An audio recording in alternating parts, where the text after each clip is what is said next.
Welcome to the Dudes of Thread podcast.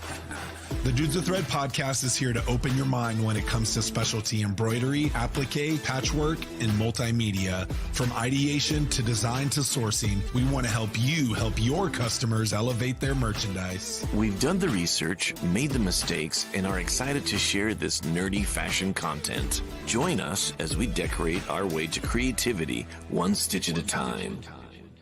Welcome back to episode 10 of Dudes of Thread podcast. I am one of your hosts, Jeremy Picker, CEO and creative director of Amber Creative. And I'm Joe Kramer. Let's see here. I don't even know what I'm doing anymore. Let's see here. I am embroidery support and sales for Amon Threads and formerly with Amber Creative. And welcome to the Dudes of Thread podcast. Happy to have you. Yeah, it's good to be back. Joe's getting settled into his new gig, and this month was crazy for us. So we're happy to put some time aside to talk threads and stitches and all that nerdy stuff. Oh yeah, absolutely. In fact, speaking of nerdy threads and stitches, you know, I just spent some time with the seminar in Fort Worth actually for Impressions Expo recently. And it was actually really cool. There was quite a bit of not just traffic than there was last year, but so attendance was up, which is great. And I also really like to see that like the attendee participation was up as well. Nice. So a lot more people talking, just encouraging people to be there and to. I mean, I had several, like, you know, the DTF market right now is very saturated, and a lot of people are excited about it, and the technology keeps getting better. I had several people that kind of picked me out of a random crowd, if you will, and just was like, dude, have you heard about our new technology? And we just got to talking, and you know, once they kind of learned a little bit about me and I about them, it was just really fun. They're like, dude, I would love to attend one of your classes. And just a very friendly environment all the way around, which was super encouraging and great. And then in my class, which was great, I had quite a few people in the class, quite a few than last year, comparatively speaking, but they were all really hanging on to the applique, to the vintage threads, to a lot of the same subject matter that, you know, that I keep pushing, so that folks are really, how can I put this, you know, in tune with what's really out there and what's available in the industry. As you've probably heard me preach time and time again, there's just so many unconventional things that you could do out there with different threads, techniques, fabric, the wash, etc. And to be in front of the class teaching these people, to see that light bulb just hit, you know, jaws dropping, and not because it was me, my design, etc. I credit their jaw dropping because they saw the light. They saw what you can really do with this machine that they have. You know, it's not just a simple, let's see what I could sell next on Etsy. This is some legit, you know, next level kind of stuff. So it was very gratifying to know that I brought all these colored cards of all the different, you know, threads that are out there that can go through an actual embroidery machine, and to see them come up to me after the class, and they just mobbed me. You know, Nice. I told them I got some parting gifts, and like, and they just swooped in and grabbed every single color card I had from Saba, from Isocord, and from Seraphill Fine, which, you know, will please be patient, audience. We're going to get into that a little bit on this episode, but you know, it was a great show. You know, the same big hitters out there. All the screen printers are there. They're selling machines now, which is great. Of the embroidery machines I saw, it was almost like every major manufacturer was there, and every major manufacturer was telling me that they were actually selling machines.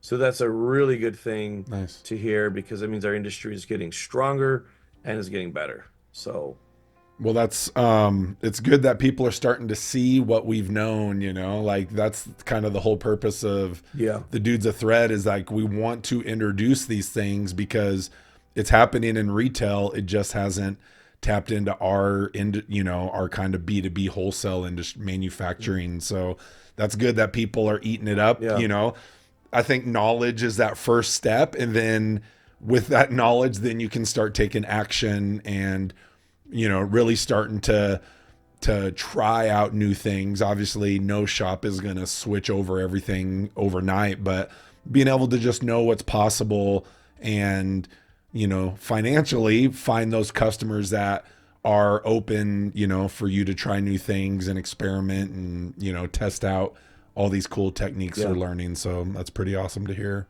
Oh yeah, there was a specific relationship that it really impacted me there, and I had a really great experience with a company called DFW out of Dallas, and they're like a thread distributor for Amman specifically. And one of the things I really enjoyed about that show was that the owner there, Marie, did she was so interested.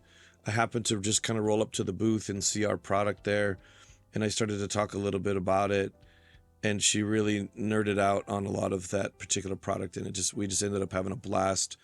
I ended up getting she wanted to go to one of my classes, so I got her in, and she hung on the class. It was great. It was great to see that she got to witness how to use these vintage threads and sit through one of my classes and actually see it all in context and see the light bulb turn on and everything. So I was really happy to see the actual end result, where I really hope she could speak more intelligently now about the threads that she's dealing, and help educate people on how to use them, because that's really the difference. Yeah, it's awesome. I mean, I do not miss hearing every booth talk about DTF like they did, what was it, 10, 15 years ago about DTG. Yeah. Not that it's a fad, but it's just, as a screen print, OG, like hearing all these things, it lowers the barrier of entry. It does help with high colored images and print on demand, but it's just funny how kind of like the world it went from NFTs and then to crypto, and it just, our industry, you just see people jumping to that next big thing, which is cool. It sells a lot of machines, but all I care about is that end product, and nothing can beat screen print in my opinion. But that's a whole nother show. Yeah. Right. That's a great point. And I definitely want to bring up a small embroidery, just because I feel like this is something that continues to come up, especially with thread heads like us that want to explore all that's really offered, with small embroidery. And if you're not familiar, without getting super deep into it, I want to be able to help and educate, but I don't know that I could do it all in this one specific show. But basically, you have 40 weight, which is like a Tex 27, Tex 30 size of thread that is typical for embroidery thread. And the thing about that is you're only going to get so much detail out of this particular scenario. And when that happens, it's not a bad thing. It's just that, you're not going to get the crazy detail that you might, be hoping that you're going to get. And as a result, you have to do things a little bit differently. And so what you do is, we'll put some pictures up here to show you. Yeah. You can really get tiny with the embroidery if you just scale everything down. So most specifically, to give you an overview, I'll probably have to, our listeners are going to probably be upset if I don't put some recipes out there, but, and I will be working on these recipes. I just have to make sure I don't get in trouble and suggest that you look up certain things that don't exist, because I've already gotten in trouble doing that. Yeah. But smaller needles, basically, smaller thread, and the right kind of thread. And like I said, I'll leave a trail behind so you guys know, and who's actually gonna stock it. But basically, there's a thread out there called Seraphyl Fine. Seraphyl is a really nice polyester thread from Oman. Um, and what I like about it is that it doesn't have as much sheen. It doesn't have trilobal fibers like Isocord, but it comes in a really wide range of text sizes, or they call them ticket numbers in Germany. And those particular sizes allow you to get all the way down. So, for example, if you're talking about a text 27, this is like your 40 weight thread. We got text sizes all the way down to like text 7.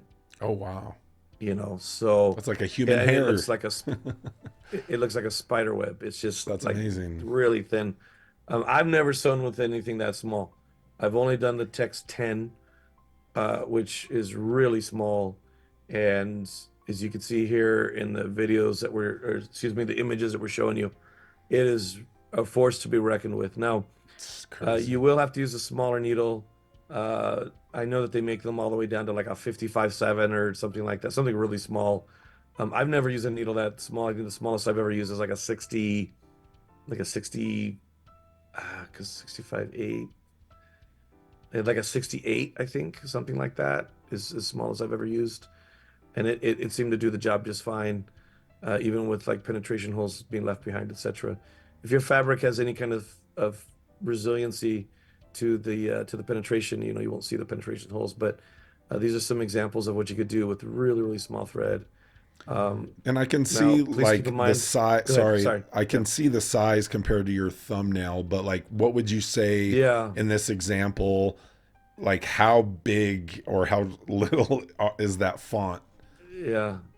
I'd say the lowercase letter height, the X height is probably like maybe a little more than a 16th of an inch, Oh and the my! capital letters are just under an eighth of an inch, maybe 3/32. It's very Whoa, small.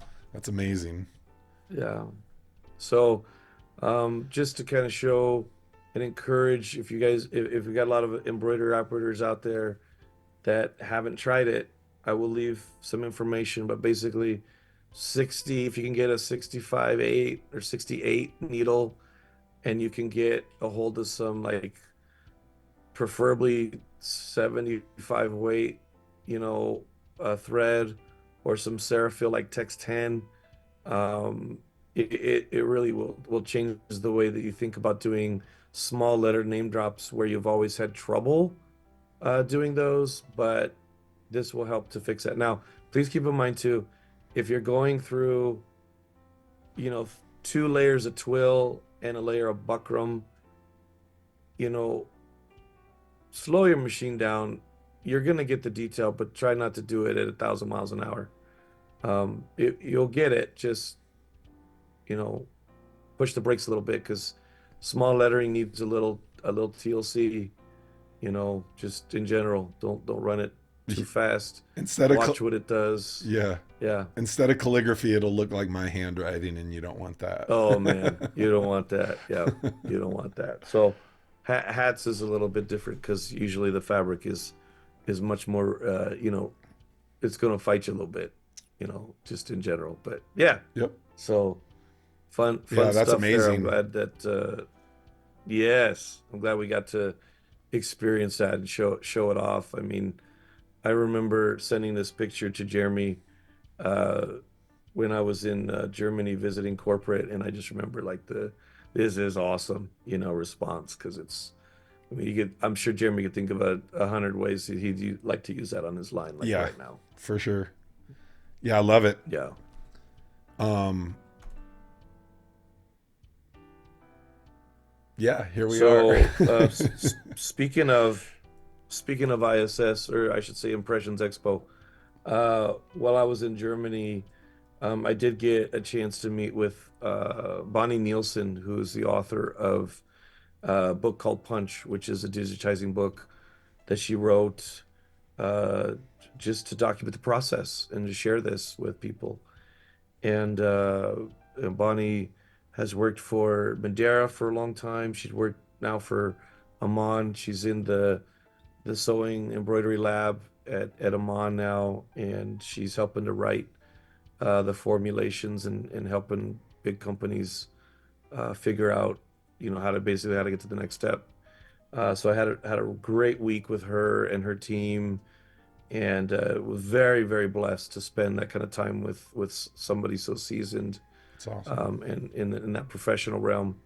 So I will share a bit of news. It's news that I believe I can say now because a lot of things have been confirmed. But um, at the Long Beach Impression Show last year, it was very successful. Eric Campbell and I and Justin Armenta, we put on a class called seminar. It was like an all day thing. I think it was like 9 to 4 or something. It went all day, and it called the Technique Toolbox or Technique Toolkit, and we had a great turnout. And this year, we're going to do the same thing again. We're going to feature the theme this year, I should say, is mascots. So we're going to take a lot of what Nice. we talked about last year and translate that information over into mascots. And I'm going to work Bonnie into this presentation as well and get her to kick off maybe the first 20, 30 minutes of the show. I really wanted to dive into this small embroidery thread because I think that no better person than her to help spread the word and show people how to do it and get it going. So you're hearing it first from us. This is breaking news that Bonnie's going to come out, and we're so excited to host her and get her experience out on the chop-in block so we can all peel back some onion layers and see how we could use this for our lines and our creativity moving forward. Love that. Like Lacoste and the polo icon. Are they using Right. thinner threads, smaller needles to achieve some of that detail? So at half an inch or inch, whatever it is. Yeah, they would have to get the detail that they're able to achieve. Just because you're talking about physics to a point where something's got to give. Fabric will only take so much, needle size, thread size, at like a standard 40 weight. Right away, I could say that they're definitely using something different just because, when you see the legs and various elements of, again, the horse and the polo rider and everything, or like the Lacoste crocodile, it is very detailed. I mean, same thing with like Psycho Bunny. They just do so much detail with just a small left chest or something along those lines. So it's not to say that you can't get good detail with 40 weight, but you're never going to get letters like 8 inch tall lettering. I mean, that's a pipe dream for 40 weight thread. And if you can do it, you're talking about hitting a diamond in the rough scenario where the needles and the fabric and everything just have to be perfect. And that's such a small target to hit, moving target too, because you cannot always count on the fabric that you're using to give you the best results of what you're trying to do execution wise. So that's yeah. So we've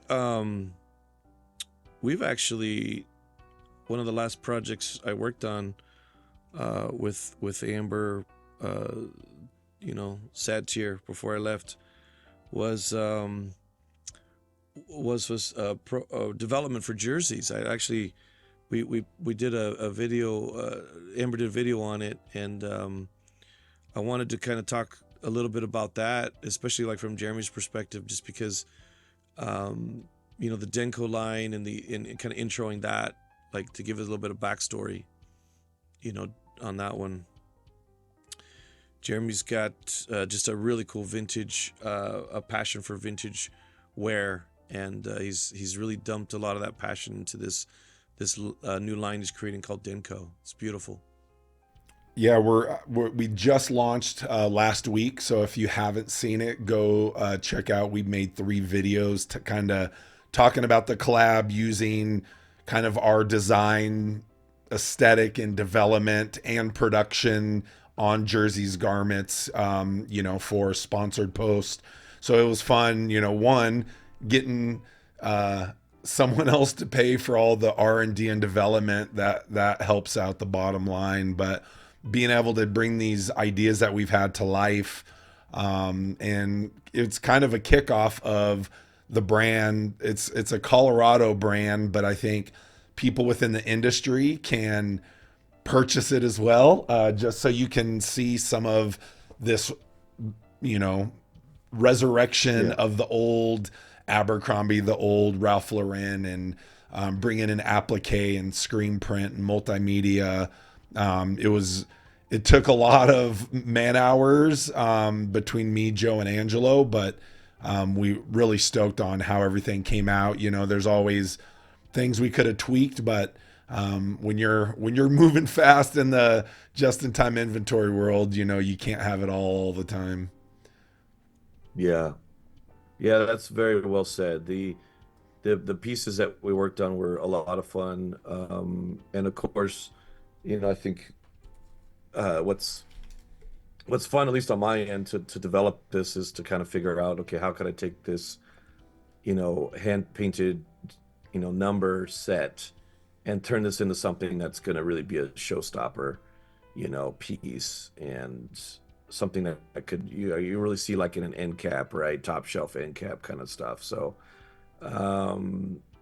the one in question, or I should say the one that really stood out, was the 38 that we did on that color block hoodie. And I think that the reason why that one stood out the most is probably just because we had so much invested in it. I mean, we had, what, 3 hits just on the front alone. Yeah. Plus the screen print of the actual 3 and the 8. That had its own little fun process. We did it as a diffusion dither. So I believe we output it as a 180 diffusion dither. And when we translated that over to film, you know, the little dots, I wanted to kind of knock those dots down a little bit. So I have some footage here of me taking a paper towel from, you know, the screen print process and just like rubbing it.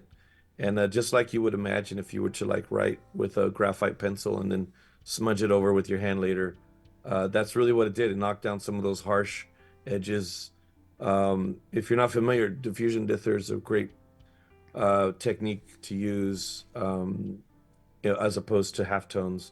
Halftone's great, but when you get down below, let's say 12%, and even if you are burning on a fine mesh, you know, 305s or something like that, 355s, you end up not really getting, you know, that lower end register to come out.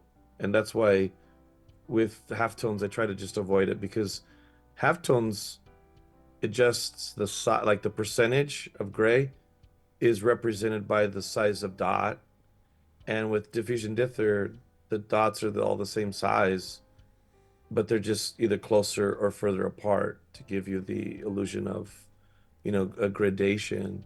So in this particular technique was used so that we could get the most out of it, you know, the most out of the effort that Angelo took to get brush strokes, I guess is what I'm really trying to allude to here, is that if you're really trying to grab those brush strokes, really the best thing is to split your artwork into 2 screens and have one that's represented by, you know, the real light strokes, and then one that's kind of represented by more heavy ink.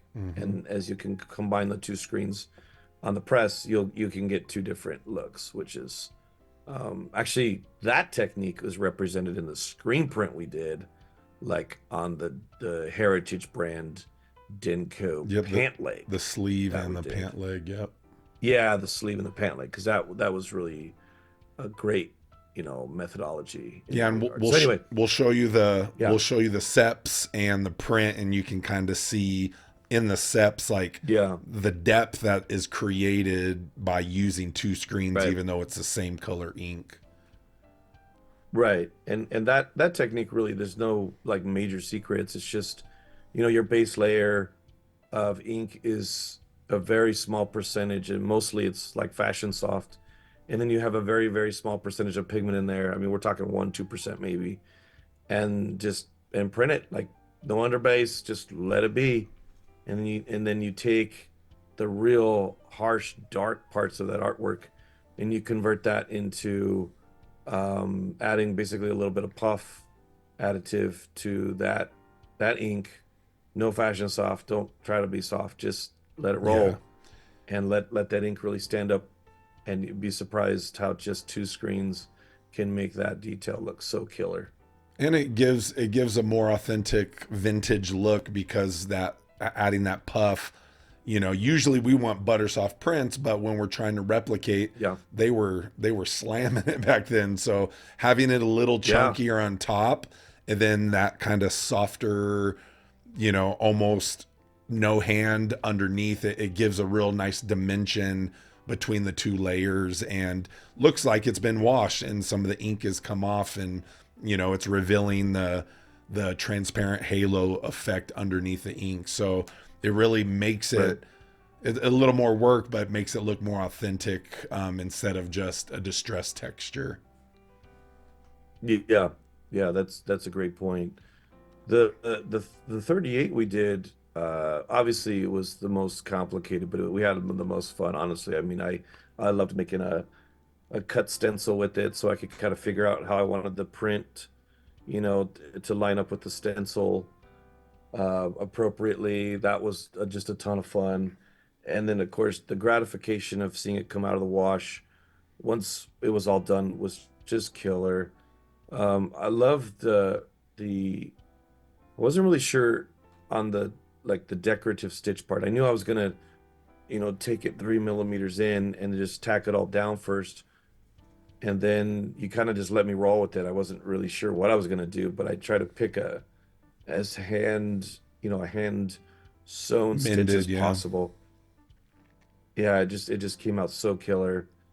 And you could see here in the footage that we're rolling that even the repair stitches was just a ton of fun to see how that was all going to come out. But you know, sans the wash, I mean, I had a lot of hairs to trim away because I was in a hurry and I didn't rotate the number on a bias, the fabric. I was just trying to get it done. So I figured if I got to trim a few, I got to trim a few. But I should have I should have probably rotated 45. I would have had a lot less to trim. But still, it just looks so fluffy, right, with two layers Yep. on there. So the top layer is screen printed with all the distress sections, and then the bottom layer is just no screen printing or distress sections, just a little bit fatter than the top layer, so it would fluff up real nicely on the edges. But I was really happy with the way that came out.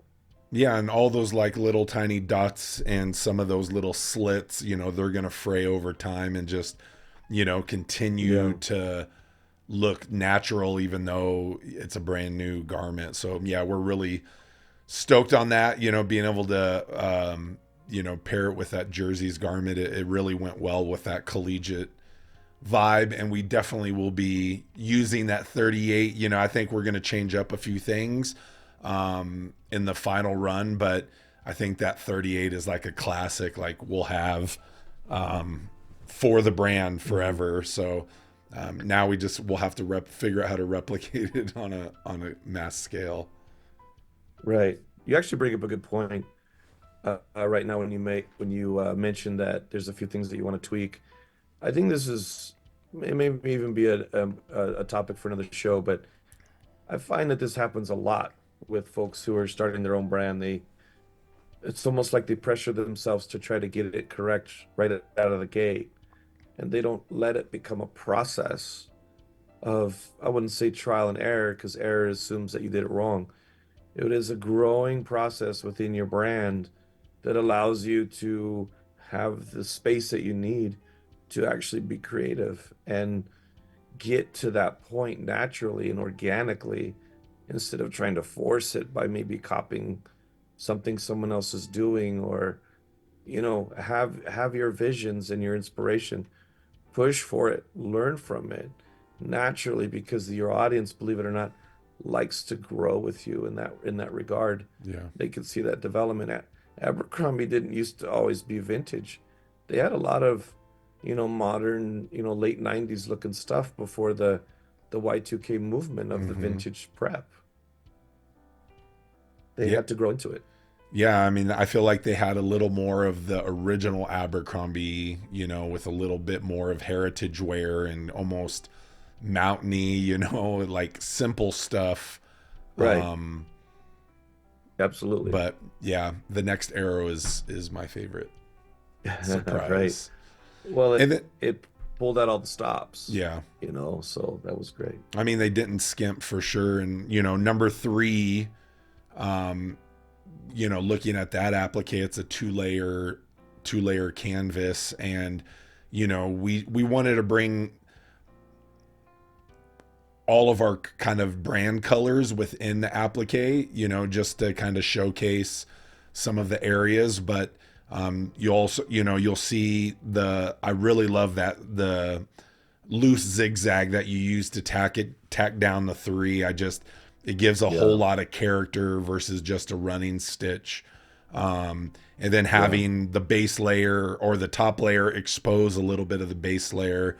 We went through it 3 or 4 different rounds of like, all right, too much distress, let's do a little more here, and then fill in the faux chain stitch for Denco coming down. So that 3 itself can go on a lot of different mediums. It would look killer on a tote bag, but then on this, we wanted to create a whole collection of mixed and match graphics. So one, we could save on setups and production costs, but also, be able to wear the quarter zip with, with the polo underneath, or the color blocked raglan with sweatpants or the shorts. So we're replicating a lot of the imagery, even though probably for the full line we'll adjust that. But it was nice just to have a nod to some of the other garments within pretty much every garment that we did on this line.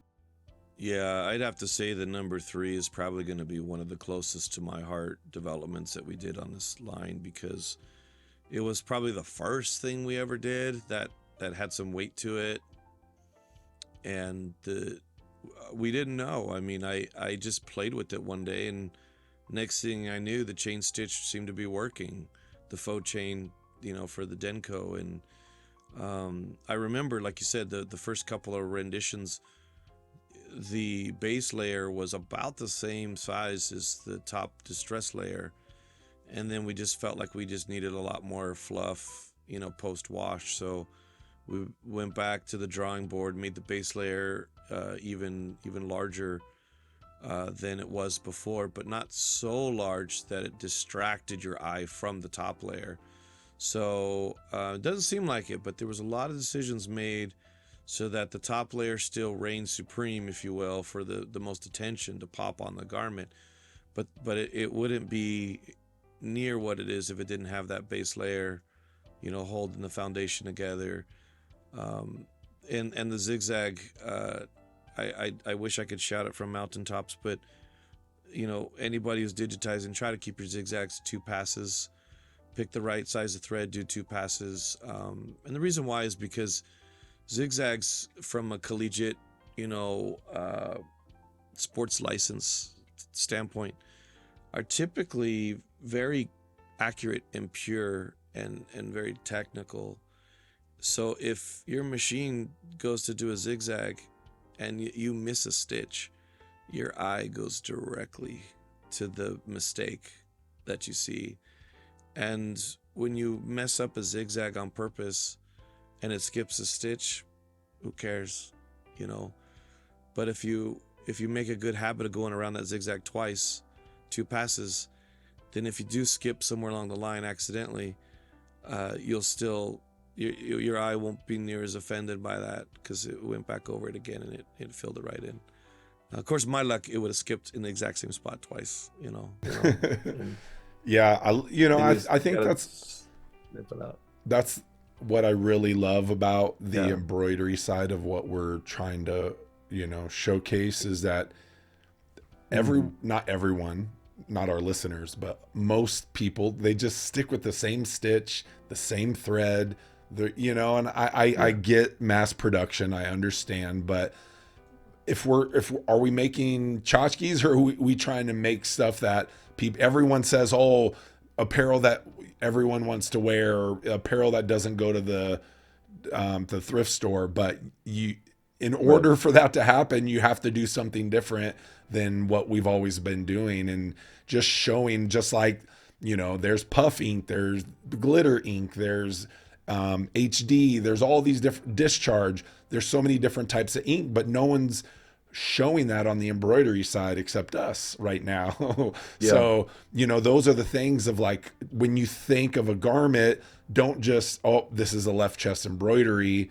Think about what you can do with that project, just like you would screen printing and, on the t-shirt and hoodie side of things. There's just so much you can do to make it look more a part of the garment, not just an embroidery on, a nice soft tri-blend. Push yourself. No, you're absolutely right. There's so many great things out there, and if you're new to tuning in to Dudes of Thread, we're always trying to campaign for more. Meaning, what can we do to help get, like we just mentioned in this episode, some embroidery smaller, some embroideries bigger but less stitches. How can we make things look, to that next level? Because, there's nothing wrong with the average shop that's constantly pushing for, to have a better repertoire. And there's nothing wrong with left chests and hats. That's always gonna be a bread and butter business decision for most embroidery shops. But For sure. I get kickback, folks, like, you could put sewing thread through an embroidery machine. I'm like, absolutely, all day long. I've been doing it for years, years, if not decades, and very successfully, time and time again. And at least when I started doing it, there was only a few sizes of thread. You didn't have all the things they have today. There's so many sizes of thread. It's crazy. But, it's just not as marketed, and it's not marketed efficiently. So you really have to, knock some doors down to get a hold of it. But once you do, it just makes your life so much easier in the long run. So. Yep. Yeah. I love the way it came out. You can see it right here. I'm using that as a background. I love that 38, and, eventually seeing it on different color garments will be nice too. Because we can match the ink that's printed with the garment below, and, have, just a whole different look. It looks a little bit tonal, even though you have that cream popping out from underneath the embroidery and the frayed edges. But I'm excited that, now I can wear some of the stuff that we've been creating. So that's exciting. Yeah. And then the last little piece I think worth mentioning is the two other left chests, the Denco script. Yes. And then the D left chest. Those came out really cool. Post wash, obviously. I used, on the Denco script, I think 3 layers of, I had flannel, like a cotton flannel that I used. And I was really happy with the edges fluffed, and could not be happier with the random hand stitching pattern that Wilcom let me do inside of, like, the green thread that you see in there. I really liked the outside stitching as well, just because, again, it was random. It wasn't hitting the same holes twice for the bean stitch that went around the outside of it. The only downside I did not like to that piece was that post wash, I think I washed it 3 times because I was paranoid that maybe the wash away backing got trapped or something up inside that, but it was stiff and I didn't like it.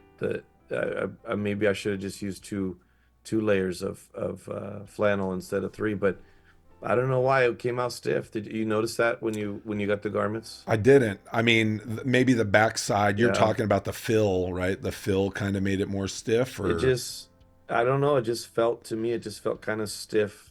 If you were to, to test its pliability, it just was. it just didn't have like a nice soft, like bendable, fabric quality to it. But that could have just been me being overly crucial as I was pushing it out the door. But it still came out really cool. Yeah, I think even Along, the garment was a little thinner than I thought it would be. So that could have helped with it. Or I almost, for the future, I would probably almost lose the applique part and then direct embroider that to the garment. I think that would have looked really nice as well. yeah, that's true. That would have been a really nice touch as well with the right colors popping off there. I think it would Mm-hmm. have been a great success either way. Yeah, good point. And the old English D in there with the lightning bolt, um, that was a fun. We really made that chunky. That embroidery Yeah. got super chunky, super quick. Yeah. Was it two rows of stitches within that fill stitch Yeah, of the D? yeah, multiple passes. I undoubtedly used that Tex 40 um, spun poly, poly wrap, polycore, I should say, not spun poly. Thread to sew that one. But yeah, it came out great. Washed really nice too. I think we ended up going with a non-distressed, top layer on this one. Yeah. We did cut a distressed one, but we didn't end up going with that one, so we went with the non-distressed. But still really happy with the results. This line was a lot of fun to work with. Yeah, the fray came out nice. Yeah, how did you feel about the was it the Republic that we did the bean stitch Yeah. scripts? What was that? 3-pass or something? I mean, I think it it was 3 pass. Yeah. super clean. I mean, just that Republic script type of font, like just on a dad hat, is like a winner. It's just a Yeah. super clean look. Um, and I mean, thick enough to have some substance, but I like the little, touch of embroidery with the screen print. We we went overboard with it, but I think that's what I love about it. It's just multiple process, even though it's a simple area of the garment. There's so much Yeah. character within that, little 4-inch square. Yeah, there's a lot going on, that's for sure. But I think that's what makes it so nice. So I've got I don't have an extra. I'll have to make one, but I think I have an extra 38 that's cut that I was going to ask permission to use it so I could show it at the Yeah. next impression show in Long Beach.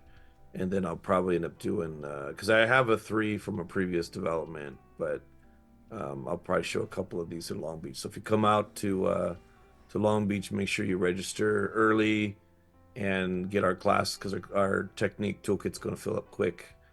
And I think last time we were having people standing up in the back like it was, borderline fire hazard because Nice. everybody wanted to be in that class. So That's great, man.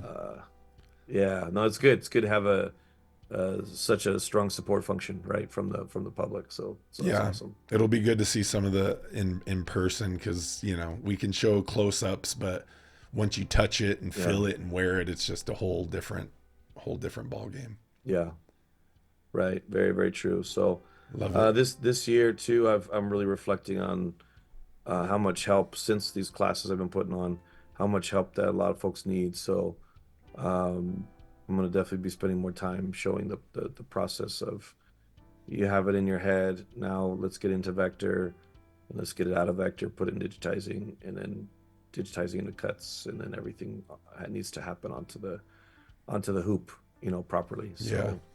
I'm going to start spending some more time showing that process because I think there's some experienced digitizers out there that just haven't quite been able to grasp all the little details of the recipe. So It's layered like an that'll be onion. fun. That's it. That's it. I promise you, if I can do it, you can do it. That's right. You can So, do it. Wonderful. Thanks. That's right. Yeah, You good can do good it. talking. I'm glad we can finally share about this, even though we produced it a couple months ago. It's nice to be able to make it public and use it for our inspiration, and hopefully others are inspired. You know, to create something that is cohesive, that has multimedia. But yeah, everything worked out, and we were rushing this while business was going on and clients were barging down. So, next, being able to take a little extra time, next round would be awesome, and only can get better from there if we have more time. So it's nice to see. Awesome. Well, we really, thank you all for joining us here on the show yet again, and definitely got to make a note to make more of this for you guys, just because I know how much we get such awesome feedback from all of our watchers, and we really appreciate the support. Yeah, we know you could be watching other things on YouTube, so the fact that you give us time to let us share and talk about the stuff we love, and hopefully some of that overlaps with the stuff you love, and we can all make better product together. That's the whole goal in all this. Yep, I totally agree. So awesome. Till next time. Yep. This is Joe Kramer with Amon Group, and we really look forward to our next episode where we can share with you some more tricks and tips. All right. See you later. Peace. All right. Fashion to the people. Fashion to the people.